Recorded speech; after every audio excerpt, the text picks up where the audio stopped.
Recorded June 23rd, 2025. Faster than a rolling O. Stronger than a silent E. Able to leap a capital T in a single bound. I'm not a word. I'm not a plan. I'm Letterman.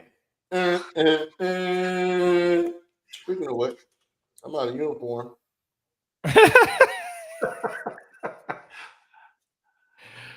There you go. Welcome to the Security Insights Podcast. There you are. And we have our host. We have Brody, Enrique, and Morton. Hello, everybody. How's everyone doing? Not bad. Do you have any ink on your chest now? Yeah, on my chest. There you go. For those that are watching us live, you have to have the history of what I just did. It's not even worth the squeeze of the orange for the juice. But we are the Security Insights Podcast, very deliberate about not saying Microsoft because some people called and slapped our hand and said, "You can't use the word Microsoft." I'm like, can we be a show too, though, and an experience? See what now? Can we be a show and an experience as well? We could be a show, an experience, a podcast, a thing. I don't know. Maybe even a band. They're gonna the I don't know. Sure.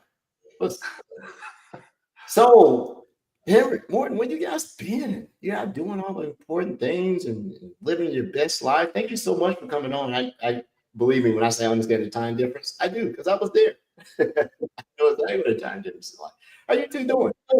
Well, thank you for having us. I really appreciate it. And it's so great to see you guys again. So we have been, I can speak for myself. We are very busy right now.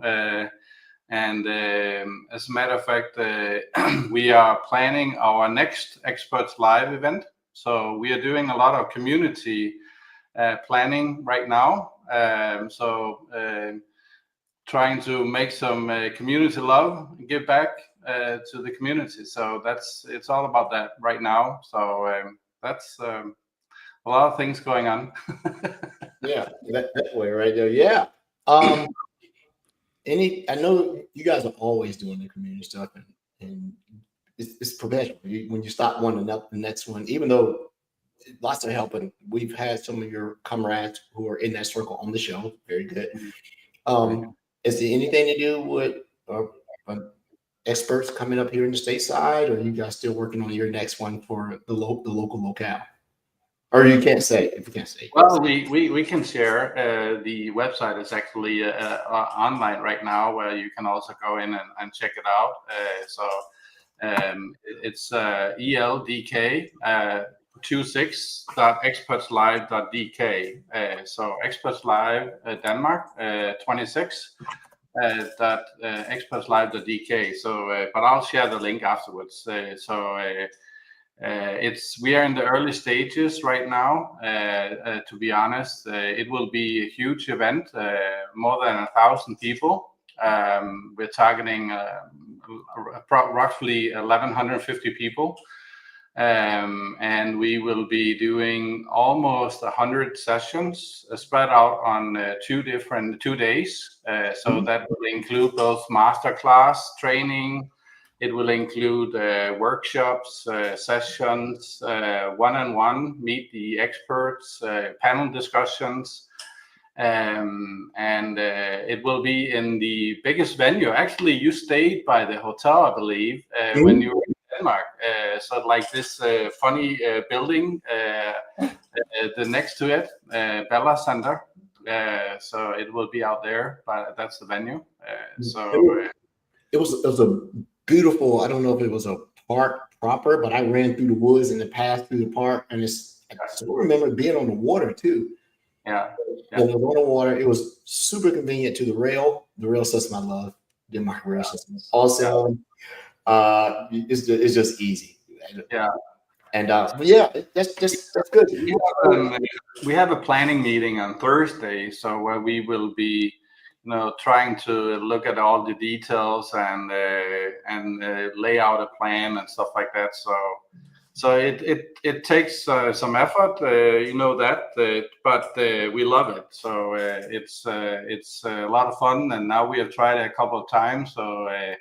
So we are, I wouldn't say we're getting used to it, but we are trying to make it more, building up some systems so that we can do it faster and better and stuff like that. So it's pretty cool. Yeah, I will. You've been gracious enough to extend a couple of times, just that my work schedule has been conflicting. Not next time. It's only guy. I will be there. You'll see my smiling face, and we got to go out to dinner again. That restaurant we went to last time. Yeah. Very tasty. Yeah. And Henry, what about yourself? You staying out of trouble? I doubt it, but I figured I'd ask anyway, just to be curious. Thank you. Well, Morten can take all the credit because he's actually doing all the work at the moment for Experts Live. I'm really busy at work doing implementation of Dynamics and Brody's cool tool, Purview, something called Purview. It's my tool. I'm not Purview to the Purview. We'll talk about that. And big shout out to this Security Insights show. The entirety of the month of July will be all Purview. We're calling it Purview month. Yeah, I'm waiting for that. I need it now. That's going to be some. They're going to be some very, very cool guests. I ran across a cool tool too. We'll talk about it on the next show because I don't have a link stage, but I saw it in a Git, and I never really heard about it. I didn't do anything with it. It was called it's Power BI report solution that you can use to. It was called the MDARR tool or something. Empire. Is that what it is? Empire. You read about it, but I actually saw someone deploy it. I'm like, oh, this is actually pretty cool. Yeah, it's like an advanced reporting mechanism. And I'm learning a lot about Purview also secondhand because Security Copilot and the Purview agents and stuff like that. We haven't talked Security Copilot in so long. Is that still a thing? I'm not sure. But do you think of it as a product or as a suite? Actually, how do you think about it? Because I actually find that it's like a lot of different products inside a product. I'll get mine, but Brody is the resident Purview expert. I don't. My peers do it. In my learning, it is, and I talked with Frank Grimberg about this last week. Big shout out to you, Frank. Come on the show. It seems to me to be a suite with two very distinct entities that then branch out. You're looking at the compliance piece of it, and you're looking at the data protection piece. And one of them seems to be more consultative and very framework driven about how you go about doing your business. And one is about protecting data that makes us really endeared to work closely alongside Defender for Cloud. And they both share, as I understand it, and the Purview people, please correct me, the back-end intelligence about the way it goes and classifies share a little bit of the same back-end databases of, right? They're still distinct. But when I was doing a Defender for Cloud, I said, are these guys using the same reasoning engine to go back and look at classification of data and data at rest? And the program manager like, of a sort, it is. And then you have to understand that there are two different flavors of Purview, 365 Purview and Azure Purview. I'm like, okay.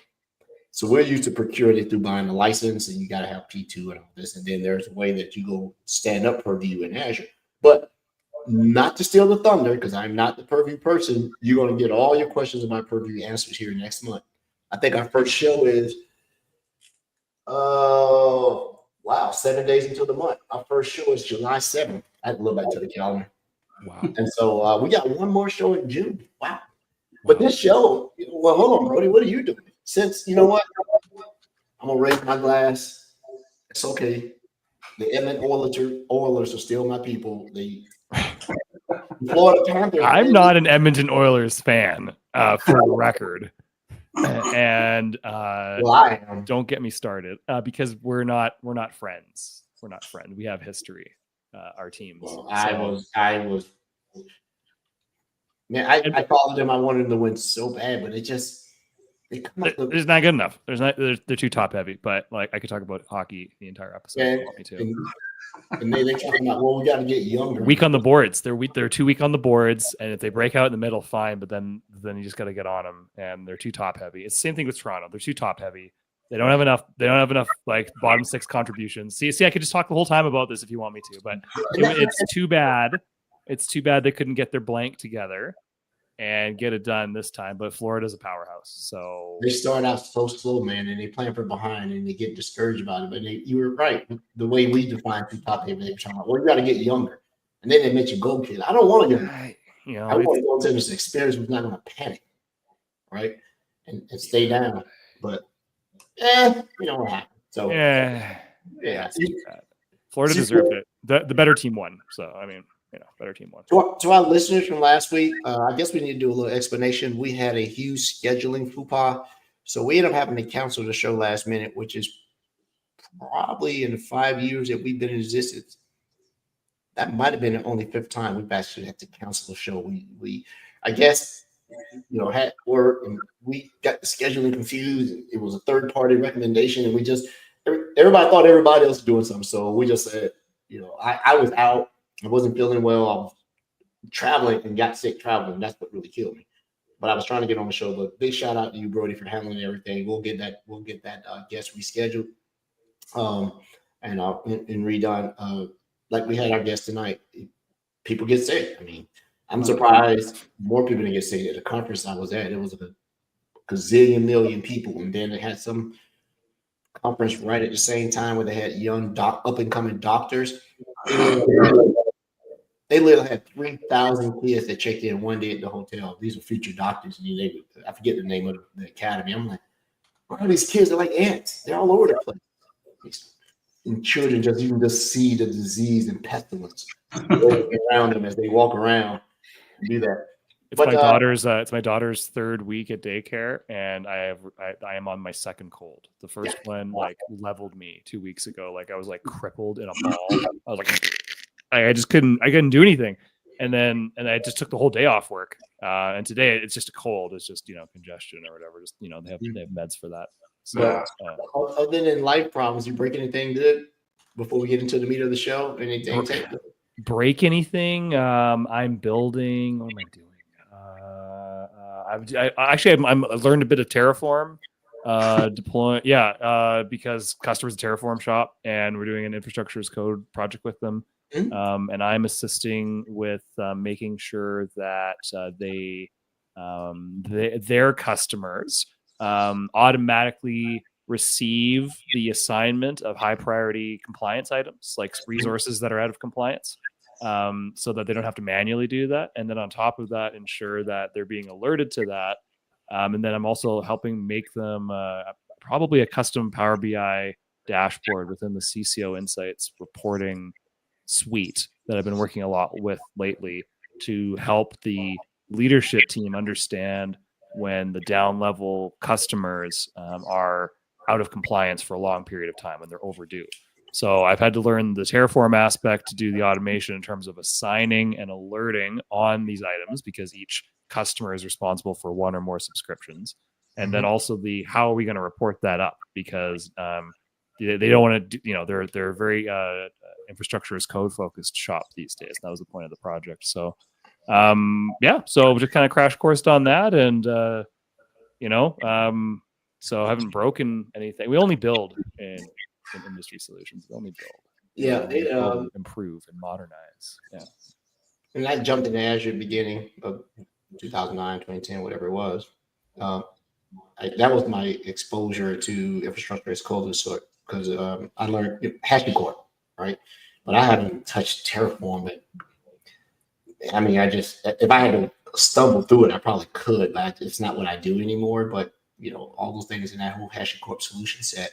But you got ARM in that, Bicep, right? I'm surprised Microsoft hasn't bought HashiCorp. I thought they would have bought them, or did Atlassian buy them? I'm not sure who owns them right now, but that was a thing, right? You were really bleeding edge if you got out of click point, you know, and then just provision it, right? And yeah, that's what everybody's moving to. Yeah, 100%. And the co-pilots of the world help a lot, right? You've got GitHub Copilot built into VS Code. That helps a bunch, right? But I also leverage ChatGPT 4.0 external and the internal Copilot just to double check my approach. And I really like the external 4.0 because it does the live web search. right? It's Mm. not just stuck in 2023 and earlier. So I like that a lot. And then honestly, like one of my devs, shout out to Bean, he's crushing it on the project. He had Copilot write the whole README file for the whole thing, and it did this amazing job of writing the README. I'm getting a bad echo here, sorry guys. And so like it just saves so much time, right? And allows you to just to you're not like looking things up on message boards and you're getting past all that, and your velocity is increasing significantly by using Copilot and the various flavors. So it's never been easier to pick it up, honestly. I actually made a cool project with AI as well, where I have integrated PowerShell and AI together. So I've made a sample script I call PIM Role Advisor, where it has 400 lines of code in PowerShell, and it actually goes out and tells which role to use if you want to do a certain thing, like for example, you want to give permissions in Graph. What role do I need to activate in order for you to do that? And it also, besides that, it also tells which particular group you need to activate from my environment. So it was just a kind of a demo use case or showcase to show how you can integrate this. And I've made 77 prompts using around 2 million tokens, and it cost me $0.23 to do $0.23. Yeah, so it's not even $1 to do this, and I put the tutorial on my blog as well, so everyone can try it out. I also built for Sentinel, it can analyze your log ingestion and look at anomaly detection and tell you what are the 5 biggest events that are happening, and what should you do, and what should you focus on for each of the servers, and in general and stuff like that. So it's just 2 samples that I wanted to also to learn and use a language that I know very well, PowerShell. So it's just fun. I would throw that link inside the chat so we can share. One thing I'll comment on, we'll jump into the show unless Henry has something, is that there has been a lot of angst about AI really displacing seasoned professionals like ourselves, right? That conversation had started first. It was like we can eliminate, not eliminate, but according to who you talk to the same salesperson, eliminate on Monday, and then Friday, train your people. Which one is it, right? You're going to eliminate that person, or you're going to upskill your junior people.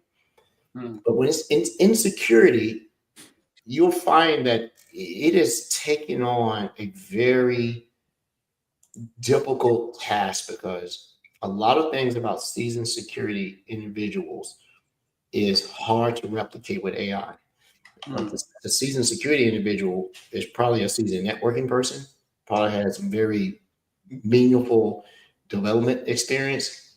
And why you can be very specific. If you don't believe me, try this.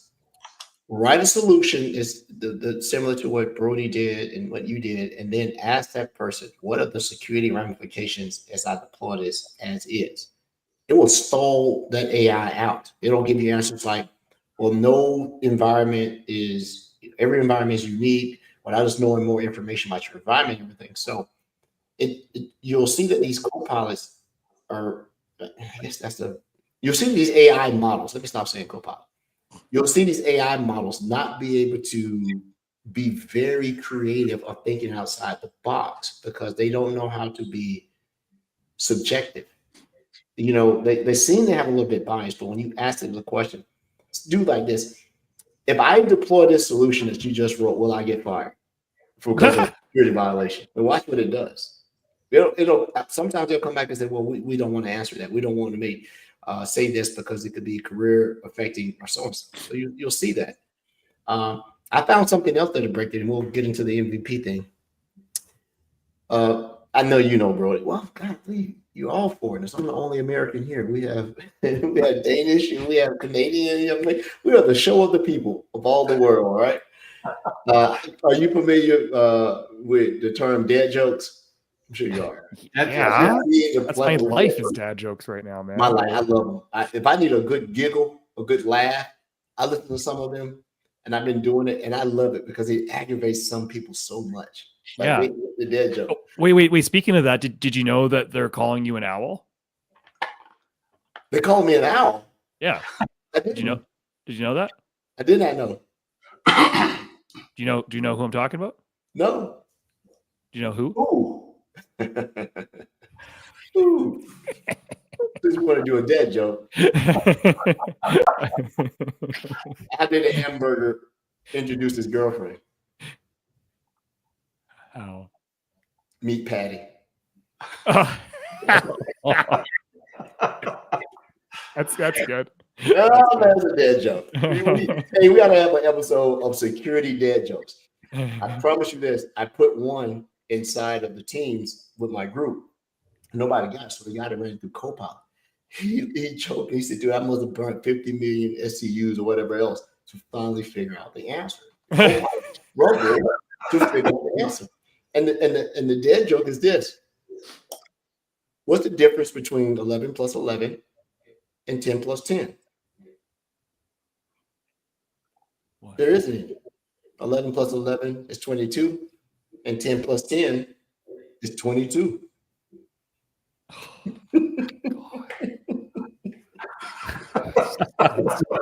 That's such a groaner, and I love anything that makes the eyes roll. My day is instantly better. I like that. But the show is about the Microsoft most valuable professional. We have a plan. Oh, okay. We have a plan today. This is what the show is. Okay. Unfortunately, our guests, we have 2 MVPs on here, and I'm sure if Frank Grimberg is listening, he's an MVP one. Frank, we know somebody. We think we can get you in this year. Resubmit your application. I think it's a running joke to see his application come in highly accomplished and go deny. But the MVP program is something that really speaks to the contribution of technology, community, and knowledge enablement and uplift. Is probably absolutely the opposite of what my day job demands of me, because I had some advice for someone and I took it very much to heart. I won't say that person was on the show, but that person said, "Ed, you're too salesy." Martin, he told me that. What? Yeah, he did. Does that person like Star Trek? Yeah, and so if you're at Microsoft, you saw the default salesperson. And you have to be very deliberate of not going into that motion of doing 2 things: solving the problem, good, and then say, "This is what you buy," right? You have to be able to solve the problem by giving people venues and new ways of thinking and ability to go search, right? Everything can be fixed with a purchase. And you said that to me when I met you, Martin. I really took it hard. I looked back at some of the conversations I was having, and they were bleeding to just community conversations with my peers. And I took it, and then someone else repeated, "Yeah, you always sell." And Brody made that comment years ago. "Man, they turned you to a salesperson, Edward." Like me, I'm technical. You can give it back to me because I'm moving into that kind of a role more and more. You're starting to see all of it be that way. But the part of the MVP program is to deliver and contribute significantly to the community, the knowledge sharing, and showing a professional diligence and hard work to up your skills to be very. I used to think that it was all about patting yourself on the back, but there are a lot of smart people out there who are not MVPs because their knowledge is often to solve a problem rather than to share the knowledge, right? And show it. And so it's I love the evaluation process of it. Big shout out to Rod. Rod couldn't make the show. He's in charge of a particular MVP motion that's going on within Microsoft. So I get a deeper look into what it is. But I'm going to ask you guys a trivia question, and we'll have our audience. You can introduce yourselves to some of the newer listeners that we have. When was the first MVP established, and on what product? Windows. You can use your regenerative AI tool of choice. Just go look. No, Right, funnier to guess. like you said Windows. That's a pretty broad guess, Henrik. It's probably SMS. No, No? you're getting to it. It's not an OS. It's product. SharePoint. I will say Active Directory. Mm-mm. No. No. You got Exchange. to fact check me on this because this I was just want written you in a guys- magazine that I read, and as it closed out its final issue, 2021, MSDN magazine. The first MVP was Microsoft Access. That's crazy. Okay, fair I was enough. thinking of going in that direction, but I'm like, no, Yeah. no. Please fact check it because the Microsoft MSDN magazine was a perennial magazine for developers and all things. And as they were closing out, all the previous editors were, you know how they write, this has been great, so and so. And they gave the history, and I can't remember the guy's name. He was the first one. He created it, right? And it used to be called the McAfee Award or something. So just look up the history of the MVP, and you'll see. And maybe a little bit of my facts are off, but it did not come from Windows. It did not come from one of the major solutions. It was Access. Yeah, Morton. And it was different. I'm like, what? You know, back then with the AI, you got to Bing it or Google it. And I'm like, oh, so I kept that issue somewhere I put up just to hold on to. Really, that was very interesting. And so it was named after that. It was named after a person at first, and then they changed it to that. And since you and in that iteration, the MVP program has had, you know, numerous other vendors that have emulated it in a manner, but most of them have been dedicated toward you having a specific amount of technical prowess related specifically to their product that had a designation like CCIE, right?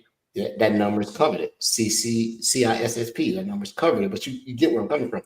The MVP is a little bit of a hybrid of that, whereas you are very prominent in a technology vertical and you demonstrate that. But as I understand, you guys tell me, is there a public facing number like the MCSE or MCP number? Do you guys have an MVP number? You do? I do. Yeah.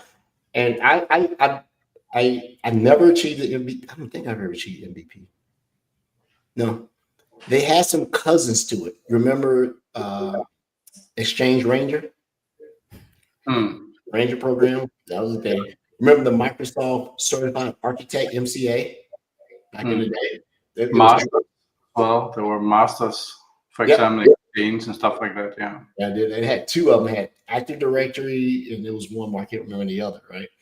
So you see this, but you've seen that the MVP has really stayed true to the thing. Is are you knowledge sharing? Are you relevant in the community? And some people say it's harder now, but some people say it's easier now because back then it was, and you guys correct me, it was hard to get into print, right? So you had to get into printed magazines. You had to have people know your names. You had to be really tied to Microsoft on a very intimate fashion to be able to do it. But with the proliferation of social media, all the things that we have, I think it's harder now because you have to differentiate yourself from all the other folks, right? And now I think the qualifications are harder. How much you writing? What does your book look like? But I think, Edward, I think for me, being an MVP is not, you know, the important thing for most of us. Some would think of it as a bonus, but because I think all of us would do this if tomorrow, if we are not going to be, you know, renewed, we will continue to do what we're doing.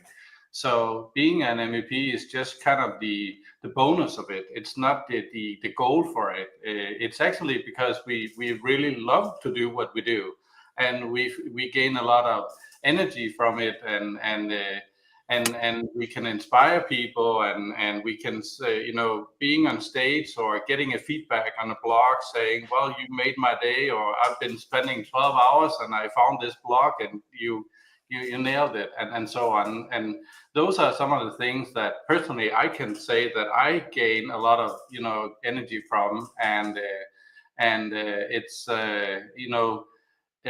for example, during this event, you can think of it as a huge effort, but it's actually a lot of fun to do it. And I'm also learning a lot along the way. And it's also to learn about other people, our strengths, how can we each contribute to a project like this, and make sure that also there's time for the kids and the family along the way as well. So it's and it even starts before that. We also covered the Learn program that you had Niklas in with the Microsoft Learn Student Ambassador program. So it even begins before the MVP program as well. So I think it's a lot about community and a lot about sharing, and the MVP is just, I would say, the side effect of it. Of course, we have a focus, a deep technical focus, and we spend a lot of time with the product teams giving feedback and continuously improving, and we are out talking about it, and we are often doing some early adapter things on this as well.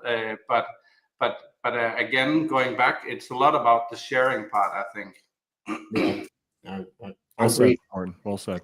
I think it's harder now, and you have to be in the right place at the right time, because you will find that most of the MVPs, I don't know if you guys are dual MVPs. I met. I am. Yeah, I won't say several, but it's a rare. And then I've met some triple MVPs, right? And I'm like, what amazes me is, like, I know you guys are smart. I know you can do this. It's the ability to achieve that high level of recognition when you can't focus, when you have so many products that you have to do. So, how do you become an Azure MVP or security MVP? And then inside the MVP program, you can be very specific into a product that gives you recognition. But you're starting to see people become this is going to be an oxymoron, juxtaposition here. You're starting to see the emergence of highly specialized generalists. And that is like, wait a minute, you specialize, you're a generalist. You're seeing that.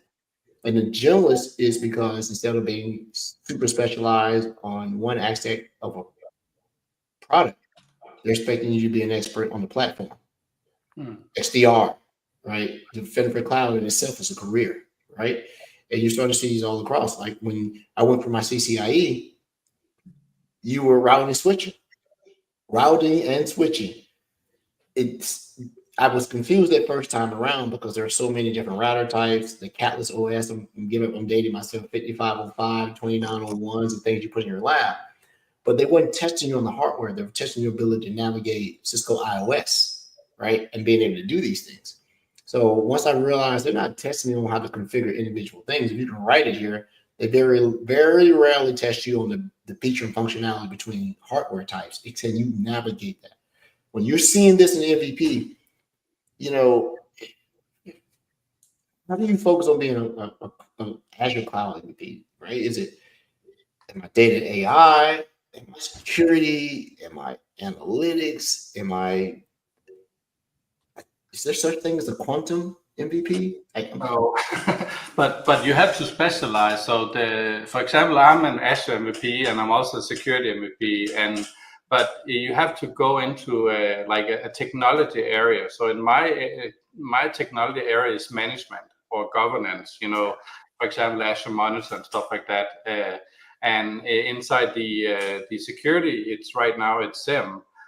So we each of us has a number of specialties in the area, because if you go to Azure, for example, how many Azure servers do we have today? 200.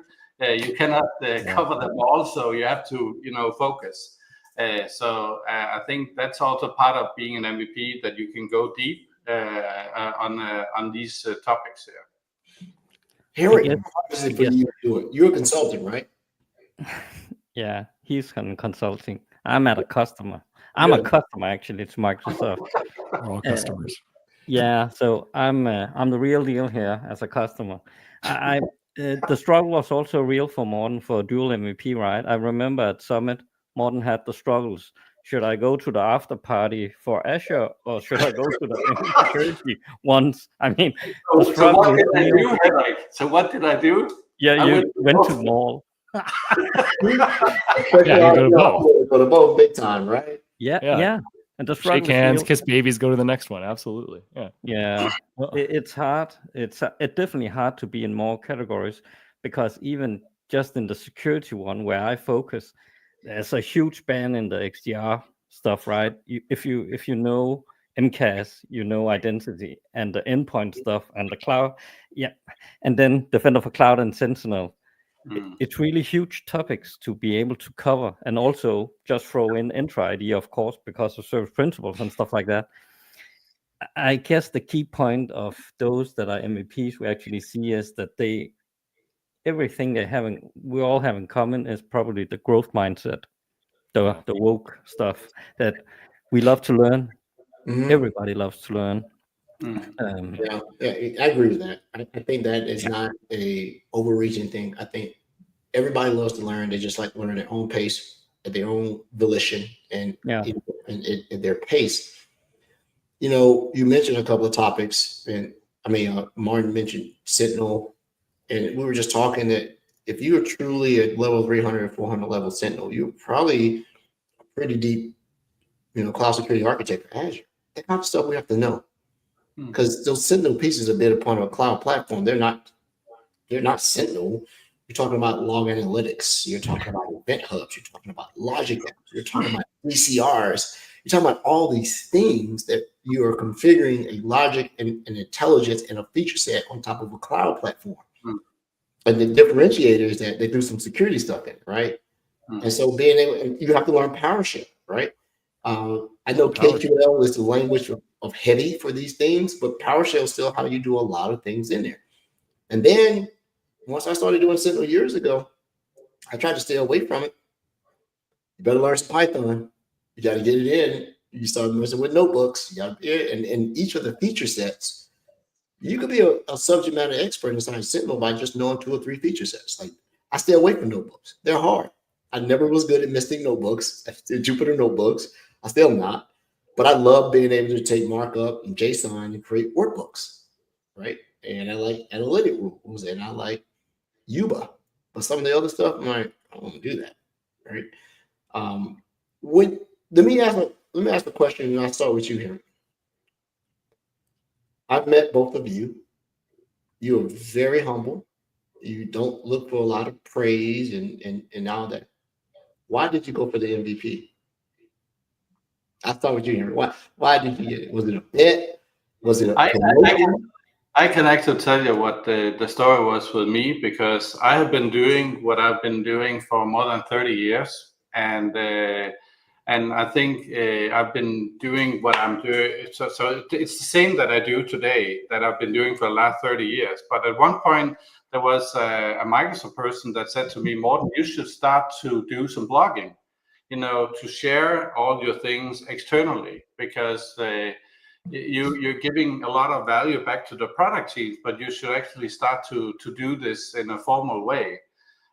So I started to do that, and I was nominated on the 6th of January. On the 1st of February, it was announced internally at Microsoft that I was an MVP. It took 3 weeks. 3 weeks. 3 weeks. Morten is connected. That's actually fast. That is very fast. That I was told that is a record, right? Sorry. Yeah, so it went very, very fast. So I think it's also about knowing a lot of people and having the connections and making sure that they know you, and being considered as a person that gives back to the product team, and you can gain value from it. So I think working with Microsoft, a large corporation like we have, that you are a part of, it's so great to work with you guys, because when you know the people, you can actually feel that how small it is in a way, because you can go directly to the team that can do the change, or that can fix an issue, or where you can maybe give some feedback about some things that should be in a different way and stuff like that. So I think that's the great part of being an MVP, is that we have access to this knowledge sharing to the product team, and the ability to discuss things. And for me, it actually started when I was part of the private, the customer connection program. Yep. That was kind of the my way into this as well. I can give my story too. Yeah, I want to hear your story, Cloud Ninja. Let's go. Yeah, so actually it was funny because I remember I was watching it. I think it was a December show. Morten was on a podcast called the Dude Security Inside Show, and and it was a Christmas episode, and he was on and he was talking about something called the CCP program, and it had been a while since Morten and I talked, and he asked, "Hey, did you see this program?" And I tuned in for the awesome show that time, still is. And then I also joined the CCP program because I have also been learning since, taking every certification I could take, but not using them for anything, just having them because, yeah, why not? I love learning, so why not prove it to myself? And then I spent a year in the CCP program also just testing out stuff because I love testing out new stuff. I love, who doesn't like new gadgets and new features? I mean, I do. And then, I also got nominated through the CCP program and also got a mail. The funny thing is, I actually was nominated in October, and I totally forgot everything about it. And then I got a mail in January at some point. Congratulations. And I was like, what?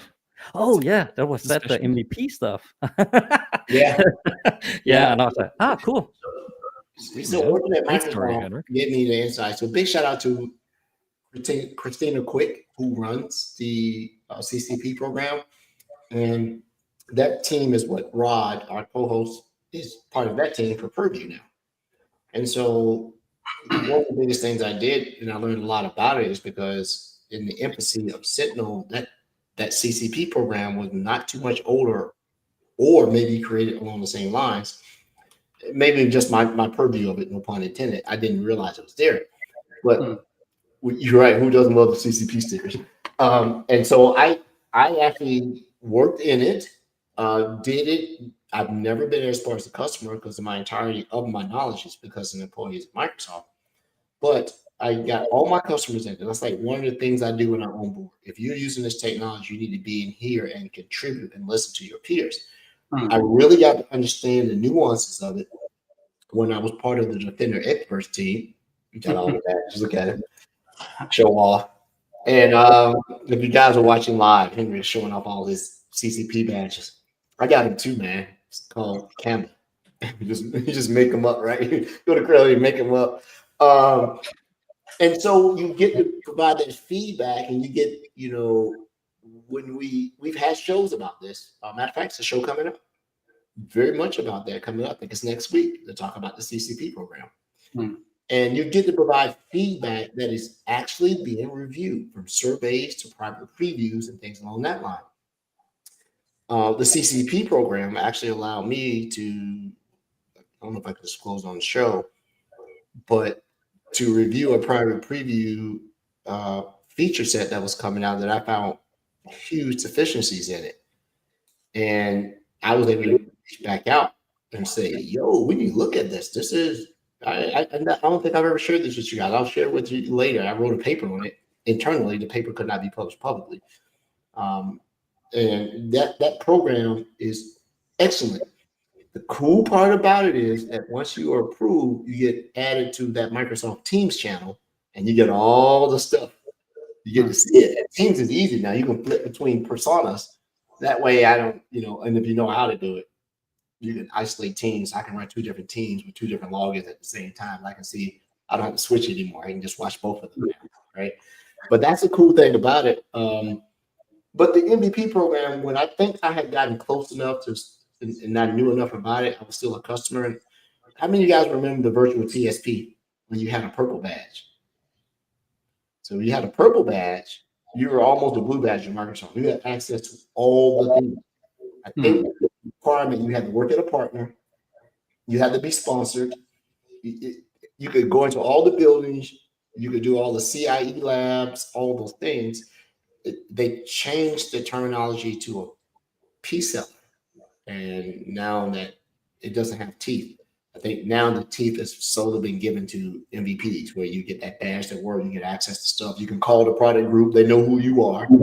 They absolutely will return your email. We heard about all the goodness. What's the struggle? You can't have a hero without a villain. So what's the bad part about it? We just open disclosure here. And I know the obvious is Renewal. I would just want to add one more comment to what you were saying, Edward, which is the CCP program, because now it has actually scaled out.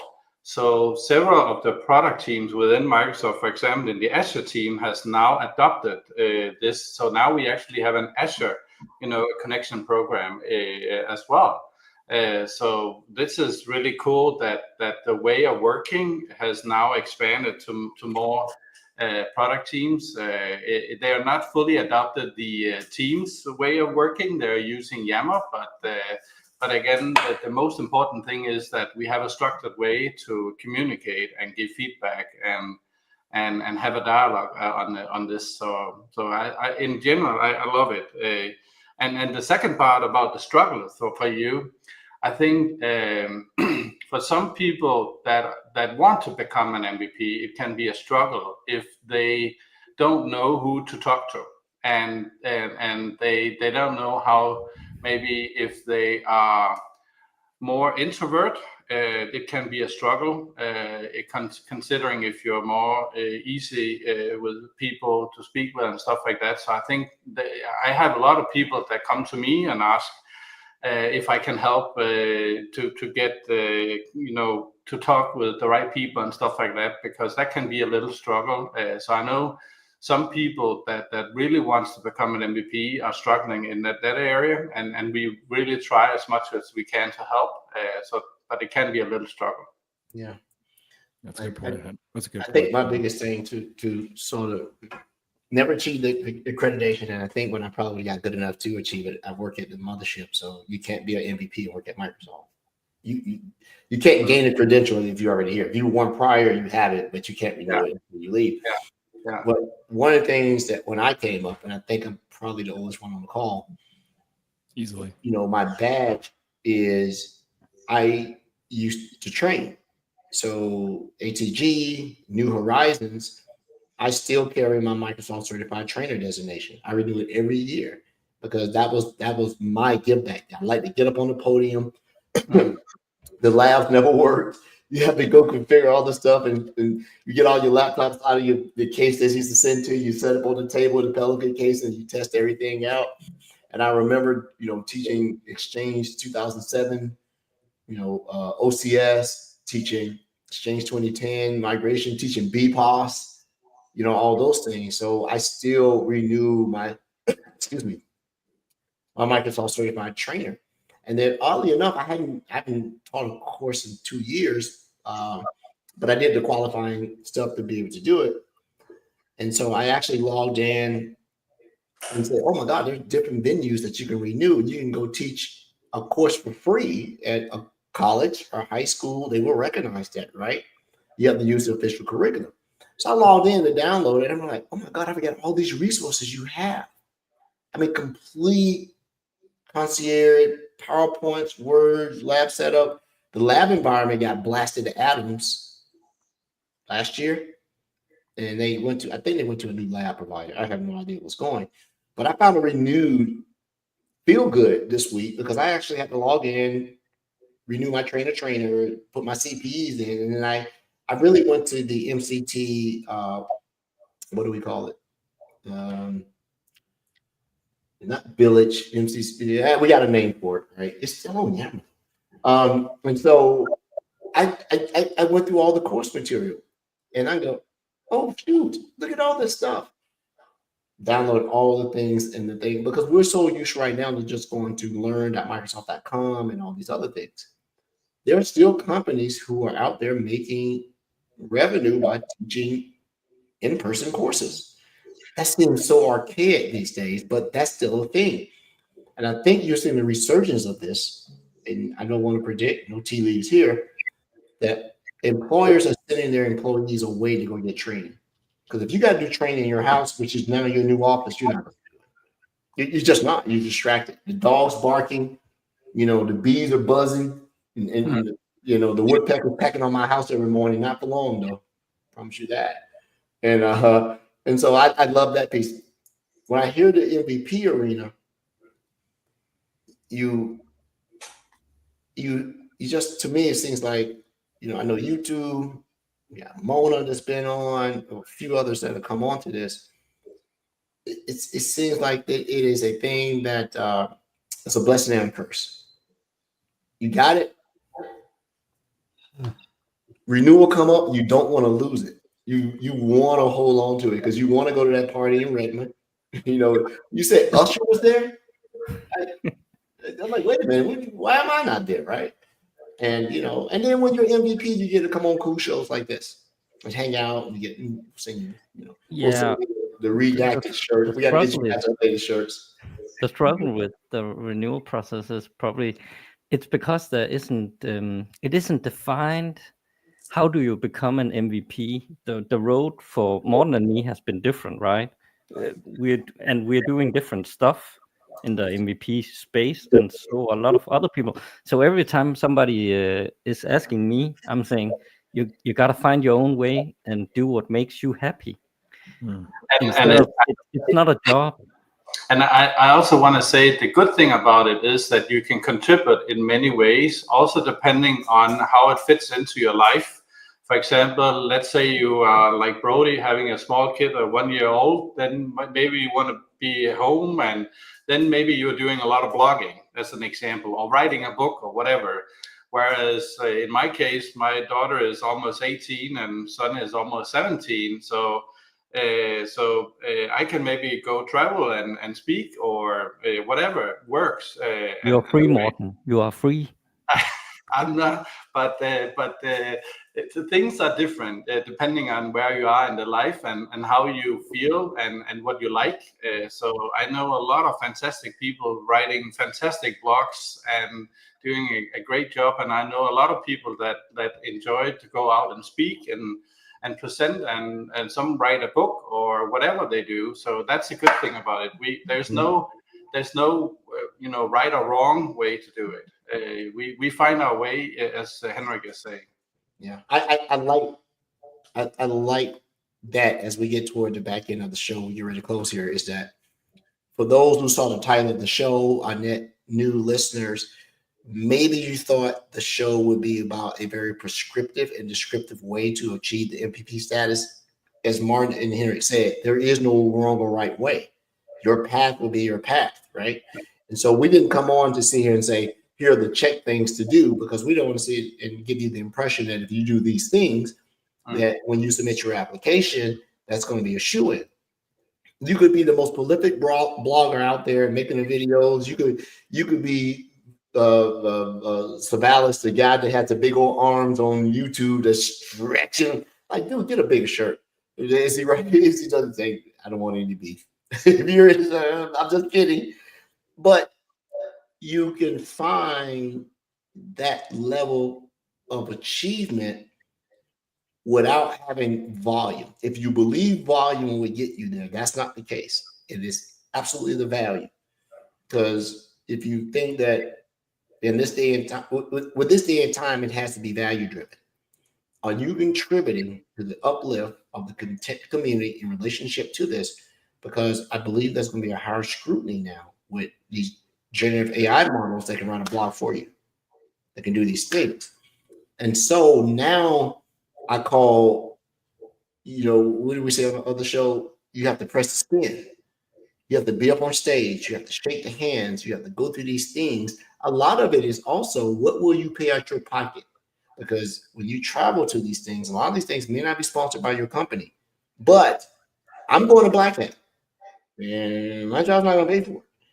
I will take that if you allow me to have the time off. That's sufficient for me. But I need to go there because I feel I've been so disconnected from the security arena that I want to go out and see what security does these days.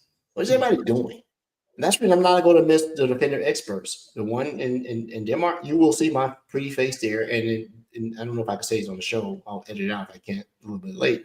If we do it in New York City, I'm there. I will be there, barring if my job tells me I got to be somewhere else. But it won't be because I don't want to come. It's because I can't come. So we have to get out there and do the handshake and press the flesh, as they say, skin you're in. Because now I can use the tools. If you want me to look like Rod Trent and write 1,900 blogs a day, right? But I can look at his writing style and realize he's writing a lot of this stuff because I've known him enough to know this is his. I can see the typos. You guys don't catch it. I can see the way he talked being from Ohio and how he writes stuff. And Brody knows I'm the worst person when it comes to the English language. I mispronounce people. I never said that. Yeah, I'm horrible. I'm just saying. But it lends to a humanity. It makes me seem very genuine when I come up to you and I say something incorrect, and you don't rush to correct me. You go, oh, I know what he meant. Yeah, I know what he meant. He's fine, right? The MVP program still has a lot of prestige. The fact that Microsoft still spends money to host the MVPs speaks volumes. It's a lot of cutbacks, but that's not going to be cut back upon. I think that the program is actually expanding, right? I don't know any AI MVPs. I do know some security copilot, which I know it's AI, but it's still product specific. I'm talking about Azure Foundry, and I'm talking about some of the other stuff. I know. They're also from Denmark. And here's another thing as we close the show. There's a huge, and the world's a big place, but if you just don't go look for it, it seems to be a huge amount of MVPs that are not US. They're a lot in other countries. I don't know what to make of that. I won't say disproportionately because that makes it seem like there's a set standard and now it's deviating from it. That's not the case. But when you look up these MVP names, and I think you can find a database, you see like, oh my God, the MVPs all over the world. When we add all of them up, they're larger than the number of MVPs that are US based, like US citizens or US, whatever it may be. I never figured that out, and I think it's the sharing and caring aspect of it that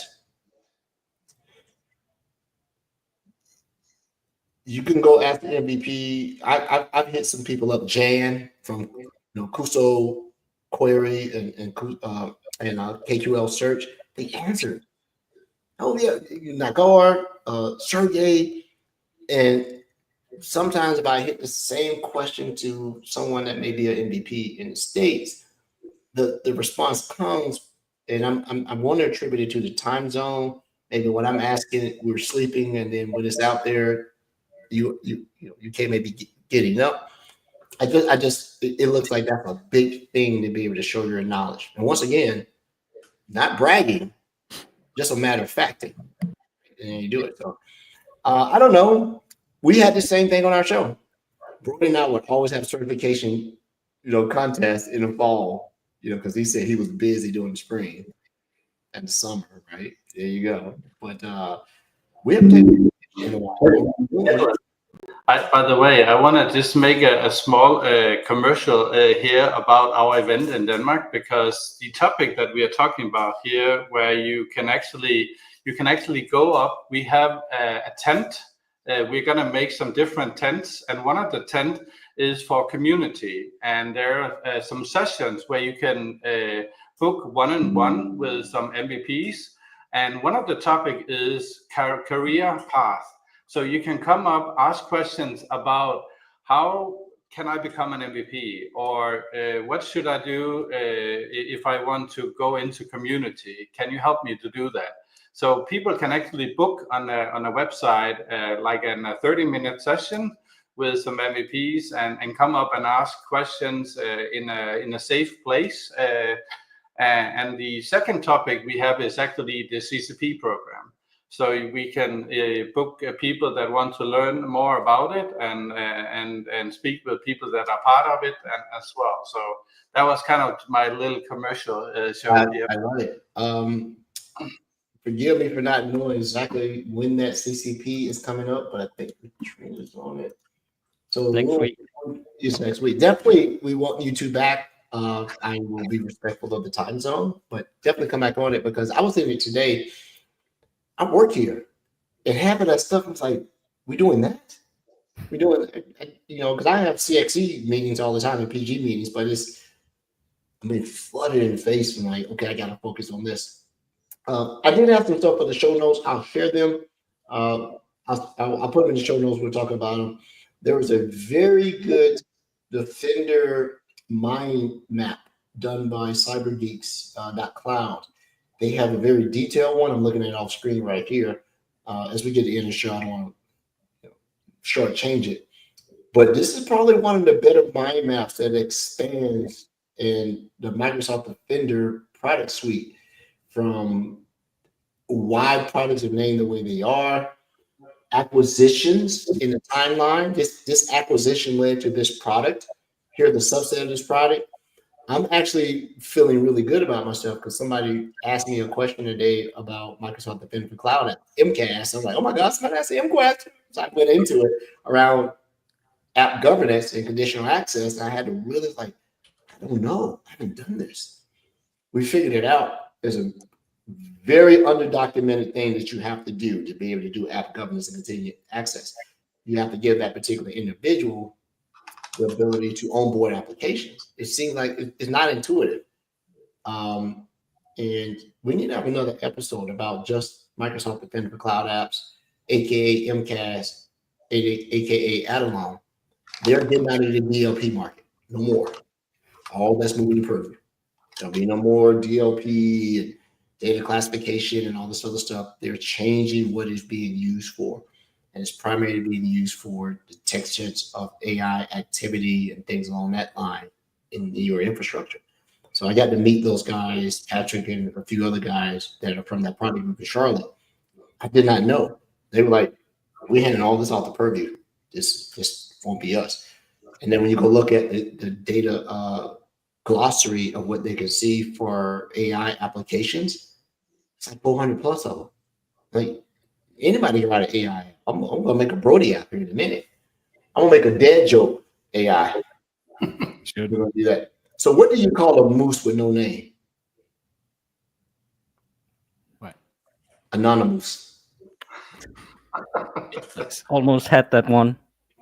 You almost got it. You gotta be looking at that. I was like, Moosey. Go to bed, Edward. Yeah. We're gonna say every show going forward. That's going to be the requirement to come on. You have to come with a dad joke or a mom joke. See, I don't like that. I like mom jokes, dad jokes, and then parent jokes. There are three distinct differences, right? And then we need to do that. I want to thank both of you so much. You guys have been friends of the show. I've not been a better colleague because every time you come to the States, I seem to miss you, whether it be Florida, New York, whatever else. I'll be better this year, I think. Perhaps. Don't know. You're always welcome to come on, co-host and everything else. I will be there next year. Not leaving me out. I will be there. I may have to sleep on Henrik's couch, whatever else, and just. It's okay. You can sleep on my couch. Thanks everybody so much for tuning in to the Security Insight Show. Can I just say something? I mean, if somebody tuned in for this program and wanted to hear about something MVP, feel free to look me up on LinkedIn and just write me. And probably also Morten is available. And we will, of course, give our feedback, which we normally do when people ask us. Yeah. So we will definitely put your LinkedIn profiles, if appropriate, and you guys can either deny or accept. Yeah, we don't mind. We love helping. And sharing is caring. Sharing is caring. I guess I don't know. This is a pretty bad heart. You got this heart. You need to go your scene. You got a Grinch heart if you got mine. There you go. Everyone, we will be back next Monday, and we'll be talking about the CCP program. which is the Customer Connection Program, which is AKA for the ability to give feedback and be accepted into certain product private previews, public previews, things along that line.